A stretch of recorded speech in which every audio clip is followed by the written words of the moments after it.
Hai, ketemu lagi bareng aku Edi. Di video kali ini ada yang spesial karena aku nggak sendiri. Aku ada temanku yaitu Sandra. Yeay.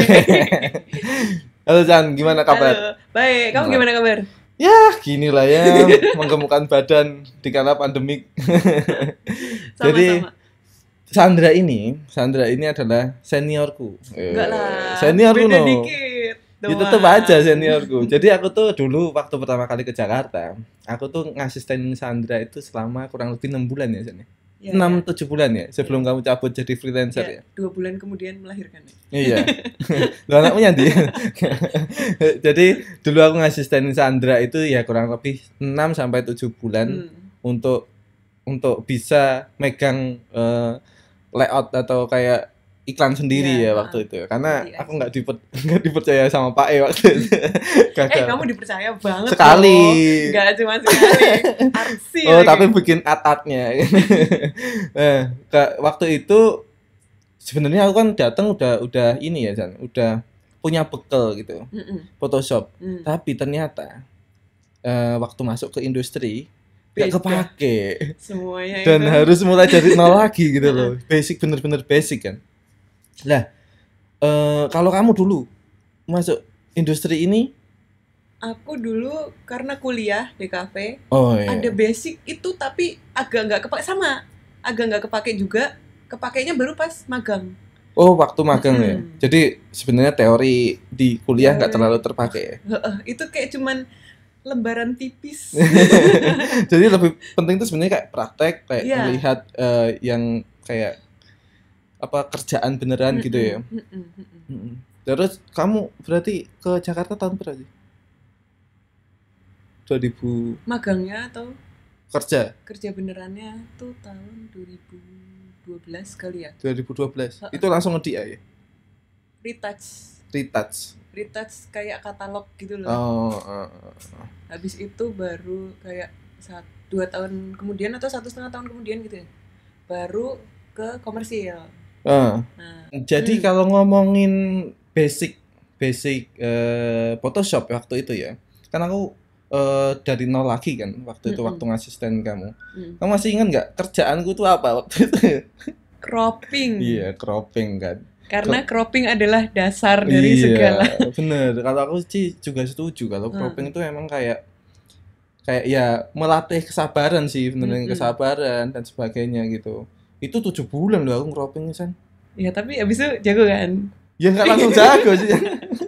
Nggak langsung jago, tapi bener kayak basic itu emang harus bener dikuatin ya, walaupun kayak kamu punya dasar dulu tapi kayak ketika masuk industri ya basic itu emang harus diperkuat lagi gitu. Ngomongin basic, sebenarnya kamu tuh sering pakai tools apa aja sih? Kalau apa kamu pakai semua tuh tools Photoshop? Enggak semua kan? lah. Yang paling sering itu pen tool. Kalau buat retouch apa namanya? Apa aja? Kok aku lupa Healing. Oh, healing. Healing stem clone. Clone Sam. Ya. Apa lagi? Brush, ya. Nyontek ya? Terus apa lagi? Paling itu doang ya paling. Iya, paling itu. Kalau kompos? Itu Toningnya kali ya kalau kompos. Oh, tapi itu kayak ke adjustment-nya ya. Tapi kalau ya tool lagi, yang sebelah kiri itu paling ya itu doang gitu kan. Cropping lagi. lagi. Emang kayaknya sepele tapi itu krusial. Iya, benar. Kalau kamu kayak nggak rapi aja udah kelihatan kalau tempelan. Iya. Dan sebenarnya aku kerasa banget loh, San, kayak ngasisten kamu selama 7 bulan waktu itu terus kemudian kalau Pak itu kan kayak dulu aku nggak tahu, kalau aku tuh nangkapnya kayak walaupun kita rough compose tuh harus di cropping, San. Kayak cropping gitu loh, pakai pen tool gitu.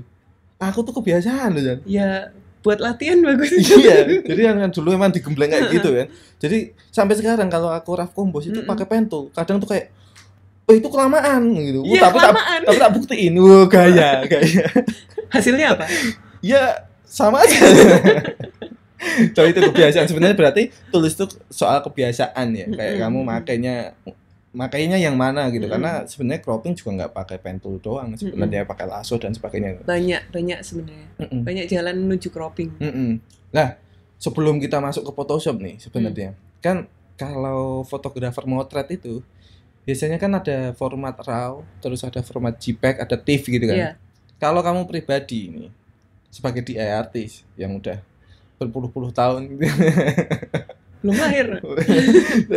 Kamu seberapa penting sih sebenarnya kayak fotografer itu harus motret pakai RAW?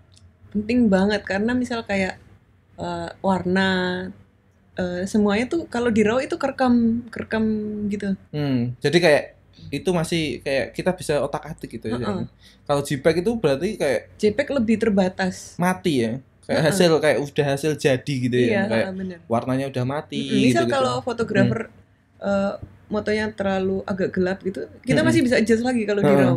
Tapi kalau JPEG terbatas, bisa pecah. Bisa pecah ya. Warnanya udah nggak kaya. Iya.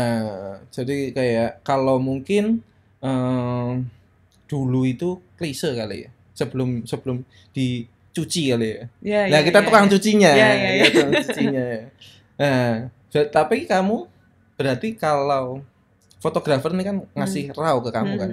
Ketika kamu mau ngedit nih, itu langsung masukin Photoshop atau kamu ada proses dulu kayak masuk ke software lain atau apa untuk aku biasanya masuk ke Capture One ya.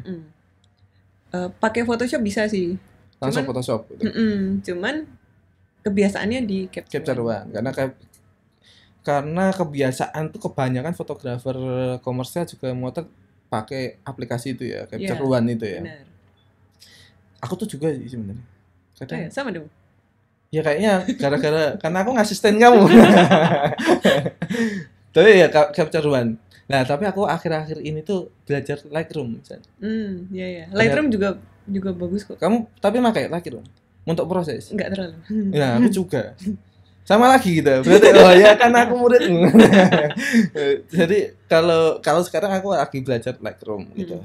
Nah, kalau kamu berarti nyamannya kalau proses itu adalah di Capture One dulu. Capture One dulu kamu benerin tuh. Apa biasanya yang kamu benerin tuh apa? Warna. Light, brightness, contrast. Kayak curves. Ya sekitar itu. Udah jadi dong. Apa lagi ya? Udah jadi berarti fotonya. Ya.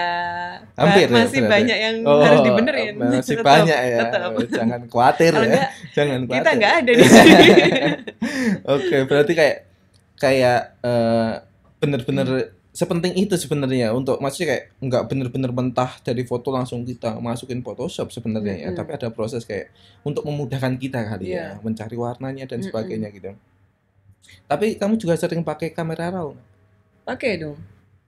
Kalau sebenarnya kayak Capture One itu aku nggak tahu ya, kayaknya di luar kita, profesi kita, industri ini gitu. Itu agak awam kan. Oh iya. Jadi teman-teman yang nonton video, ini mungkin nih tidak terlalu awam sama Capture One. Mungkin mereka lebih awam sama kamera RAW. Nah, gimana kalau gini San? Kita kan ada 2 laptop nih ya kan. Nanti kamu praktekin pakai Capture One. Kamu pakai? Aku pakai kamera RAW.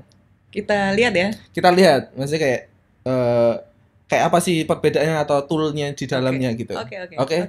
Berarti kita langsung aja ya ke filenya ya.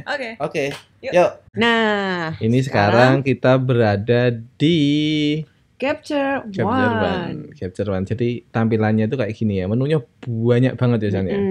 Tuh. Itu ada. Tuh. Banyak banget lah. Loh. Nah, loading. Nah, terus yang kamu gunain Jan, ini kan ada contoh file sekarang kan. Contoh file foto. Kalau kamu tuh dapet file foto yang kayak gini. Nah, ini RAW ya. Jadi kita bahas kenapa fungsinya RAW, pentingnya RAW, harus motretnya RAW tuh inilah salah satunya. Nih, kalau kita lihat nih di sini kayak terang banget di sini ya. Jadi foto ini lumayan terang ya. Kita pakai yang Apa nih yang Kayak iya kayak Kayak lambang detak jantung. histogram gitu ya. Heeh. Terus. Kita coba lihat ke exposure. Heeh. Exposure-nya turunin dikit karena keterangan kan.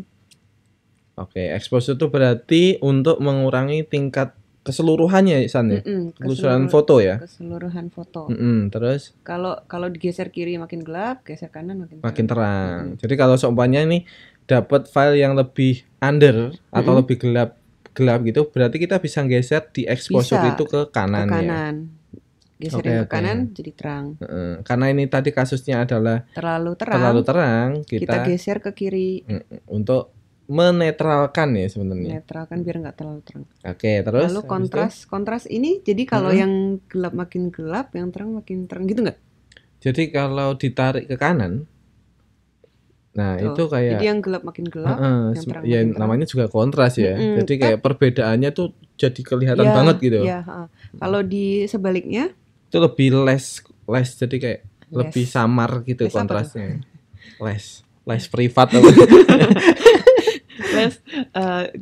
Kontrasnya tuh lebih hilang ya.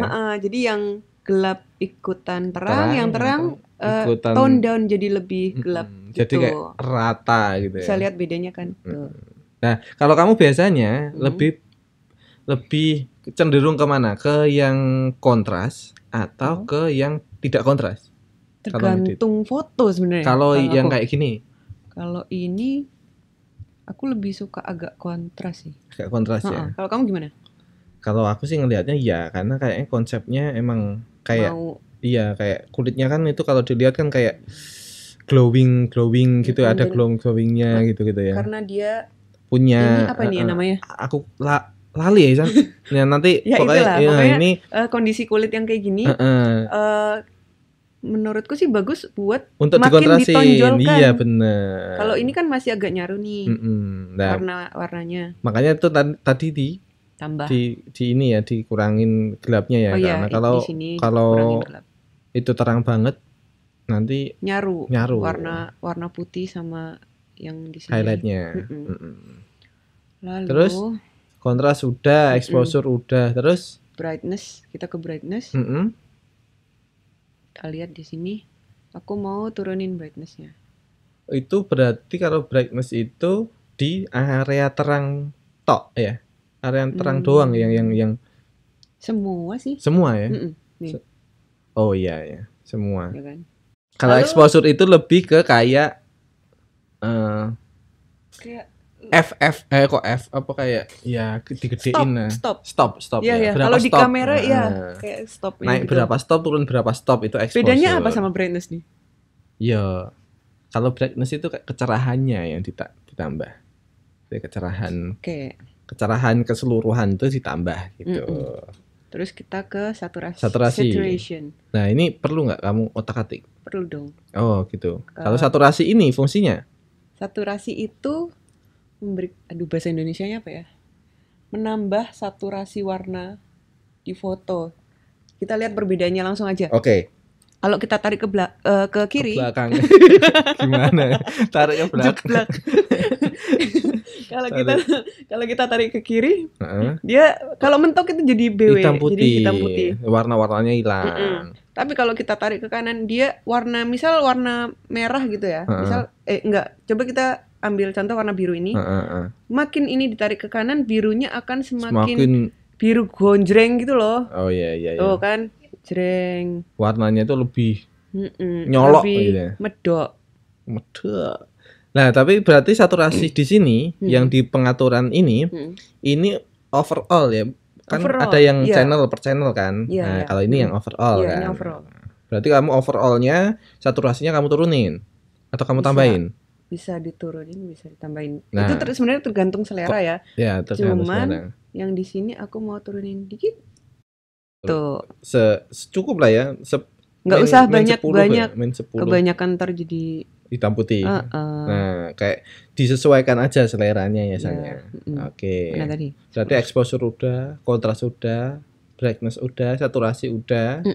Terus sebenarnya overall udah cukup. Cuman di sini di Capture One ini ada namanya High Dynamic Range HDR. Kalau di Photoshop tuh juga ada. Itu fungsinya? Fungsinya di sini ada highlight sama shadow. Yang bagian highlight itu kalau kita tarik ke kanan, itu highlightnya, bagian highlightnya doang itu bakal berkurang. Kalau kita lihat. Iya. Kita perhatiin ini ya. Kalau ditarik ke kanan, dia akan jadi makin gelap. Di sini aku mau ngurangin lightness di sini. Biar itu kayak apa namanya, perbedaan kulitnya juga lebih kelihatan ya San ya. Biar lebih detail. Kalau kita lihat tuh ya. Nih, bedanya. Tarik. Iya, benar. Kebalikannya kalau shadow itu. Shadownya kalau ditarik ke kanan, bagian yang gelap kayak di sini, perhatiin ya, perhatikan. Itu nanti bakal terang. Gitu. Nah, ini penggunaan ini berarti lebih kayak balik lagi sebenarnya ke kayak fotonya ya, kayak. Tapi kamu sering gunain yang HDR ini? HDR prosesnya? Iya. Tapi nggak terlalu. Tergantung foto sih, balik lagi tergantung foto ya. Tapi intinya adalah fungsi highlight ini ketika tadi exposure udah diturunin, ternyata highlightnya masih tinggi, brightnessnya udah diturunin, tapi daerah highlightnya tetap masih tinggi, itu bisa ketolong di high dynamic range ini. Di highlightnya ditarik ke kanan untuk mengurangi area-area highlight. Gitu. Oke. Terus itu udah. Terus kemana lagi kita? Perlu curves, boleh lah curves. Ini fungsinya apa nih? Curves itu. Ini kan di Photoshop ada toh? Iya, memang. Jadi kamu kalau mau pakai sekarang boleh, ntar juga nggak apa-apa. Gitu. Cuman kalau mau bikin sekarang, biasanya aku tarik di sini.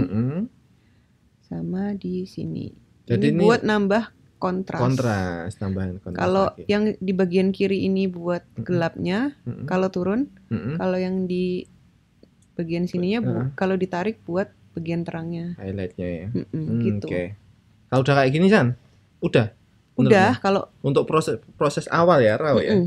Itu cukup banget ya berarti. Menurutku sih udah cukup sih. Jadi nanti berarti ini udah layak masuk ke Photoshop untuk diproses selanjutnya. Nah, itu prosesnya gimana? Prosesnya kita cari yang kayak bunga-bunga ini. Kok bunga? Gear. Gear ya. Apalah itu ya. Itulah ya. Terus di sini ada proses recipes. Kita cari yang TIFF, jangan yang JPEG. Kalau JPEG ntar sama aja, kecil jadinya. Kecil ya. Kalau TIFF ini bakal ngerekam tadi warna-warna semuanya itu masih kerekam. Ini 8 bit ya San ya.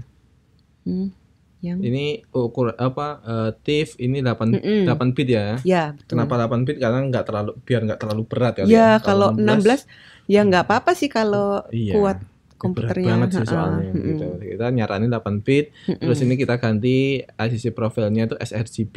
Iya. Kayak gitu. Sebenarnya kalau bawaannya tuh Adobe RGB kan, tapi ini sRGB yang awam lah ya. Terus kita set output location-nya di mana? Choose folder. Nah, ini kita bisa bikin ya San ya. Mau di mana? Misalnya teman-teman di desktop mungkin. Apa nih? Namain. Proses capture one. Create. Lalu di set as output folder. Udah, terus kita ke proses summary. Langsung klik di sini aja nih. Proses. Udah, tinggal nunggu berarti. Udah. Terus masuk ke desktop yang tadi namanya proses capture one. Iya, ini sini berarti fotonya. Tinggal masukin di ke Photoshop.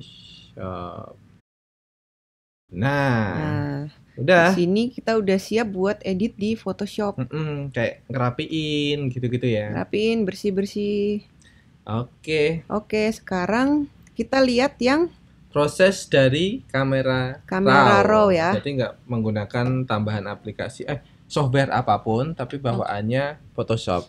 Oke. Kita lihat ya. Nah, kalau ini sekarang kita udah di kamera RAW. Ya, kamera RAW ini adalah bawaan si Photoshop. Jadi teman-teman nggak usah install lagi ya. Kalau tadi kan mesti install lagi dan sebagainya, mesti beli dan sebagainya ya. Photoshop juga. Iya, oh iya. Tapi kan ininya udah langsung dapat gitu kan. Nah, tampilannya yang belum terbaru itu masih kayak gini nih. Jadi kayaknya sih tampilan yang terbaru nggak kayak gini San. Jadi lebih kayak dibikin, kalau ini kan ke samping gini, kalau kayaknya kalau yang baru itu ke bawah gitu menu-menunya. Yang ini ya? Sebelum terbaru masih kamera RAW 12.1. Ini fungsinya apa sih? Kenapa kok harus diupdate? Karena ini biasanya adalah menyesuaikan dengan apa namanya perangkat lunaknya kamera terbaru kan. Biasanya kayak CR, kalau apa namanya formatnya Canon itu kan CR2 kan. Nah, kalau yang terbaru tuh namanya CR3 kan. Nah, sama aja di software tadi di Capture One yang CR3 ini kita harus pakai Capture One yang update. Nah, kalau itu kan pasti update lagi. Ini juga otomatis update sebenarnya gitu. Nah, tampilannya kayak gini. Terus yang aku lakukan sebenarnya hampir sama San, kayak exposure yang fungsinya ini sama kayak tadi. Kalau ini diturunin ya lebih gelap gitu. Ini juga aku turunin karena kayak tadi ini menurutku terlalu terang. Terus kontras biasanya tak lewatin dulu karena aku harus melihat keseluruhannya dulu San. Terus highlight. Nah, highlight shadow ini fungsinya hampir kayak HDR yang Capture One. Tapi bedanya kan kalau highlightnya di Capture One ketika kita tarik ke kanan itu kan lebih hilang ininya ya.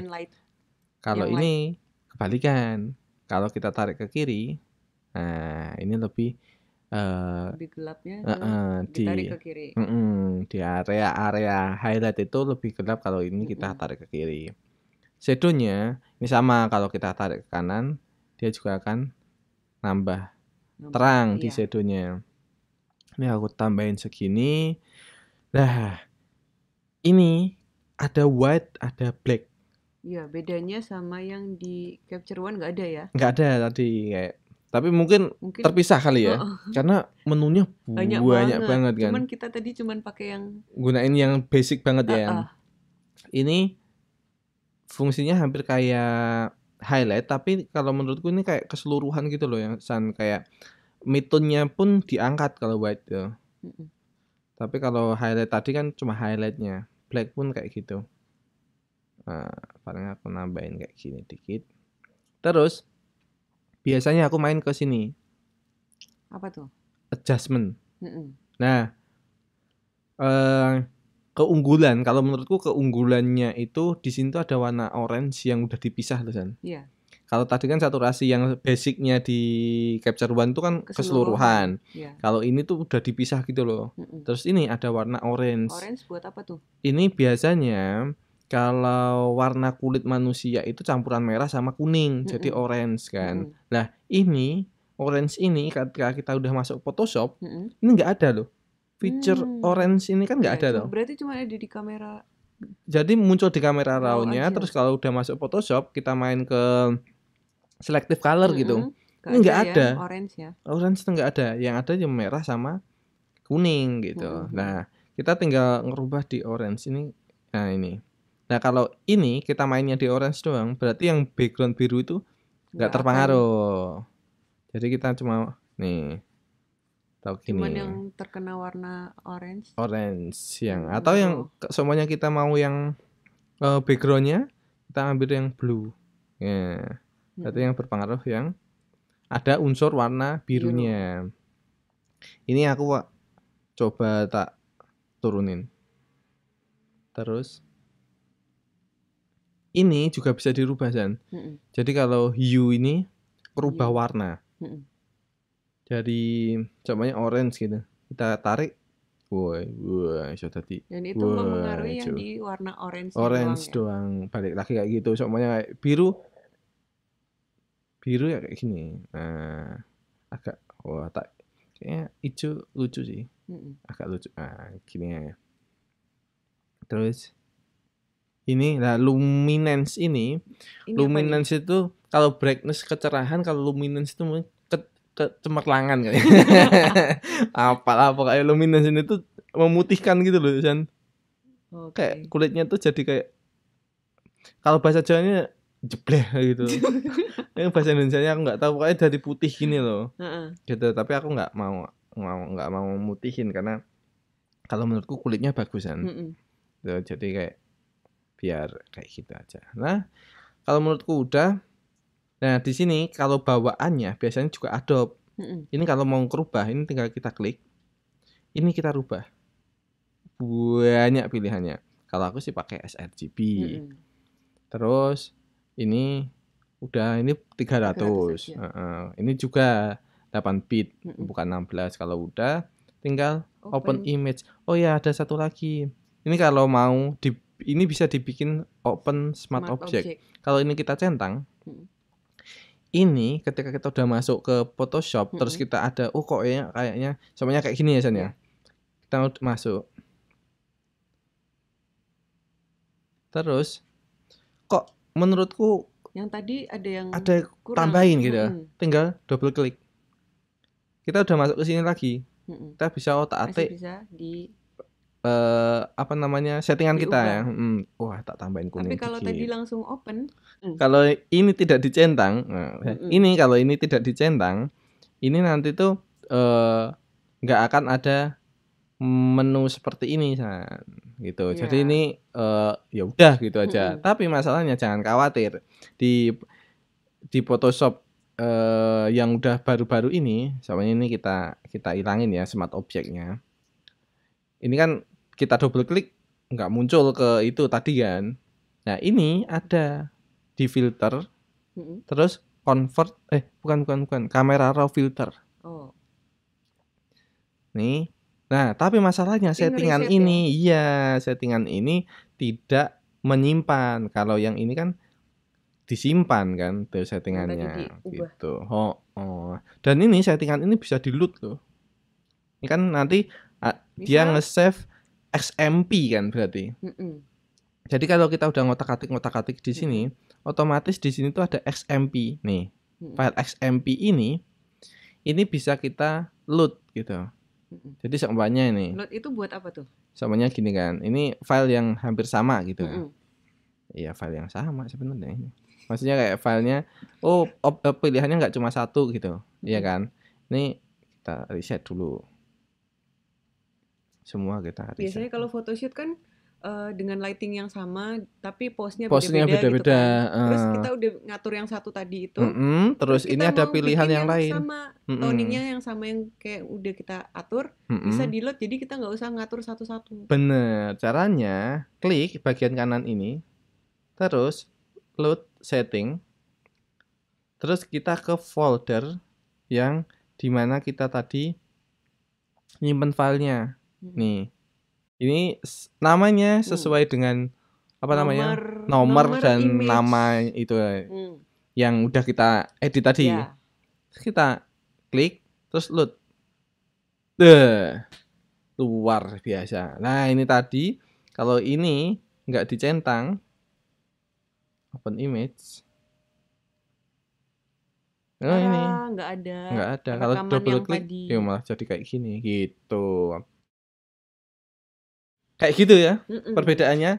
Nah, kayak gitu tadi cara kita memproses file RAW dari fotografer sebelum masuk Photoshop, gitu kan. Jadi Sandra tadi udah praktekin pakai Capture One dan diproses, jadi Capture One diproses, kemudian baru masukin Photoshop. Terus aku tadi udah praktekin pakai kamera RAW, dan mungkin teman-teman nih bisa milih nih mau pakai Capture One atau mau pakai kamera raw gitu. Jadi ini lebih selera. Nyaman yang mana? Ini soal kenyamanan ya San. Dan kalau nggak nyaman tuh jangan dipaksakan gitu. dan emang segitu pentingnya ya untuk memproses untuk sebelum kita nanti ribet di dalam Photoshop. Minimal dasar kayak kita mau ngapain dulu, warnanya dulu kita udah set di kamera raw-nya tadi ya. Oke.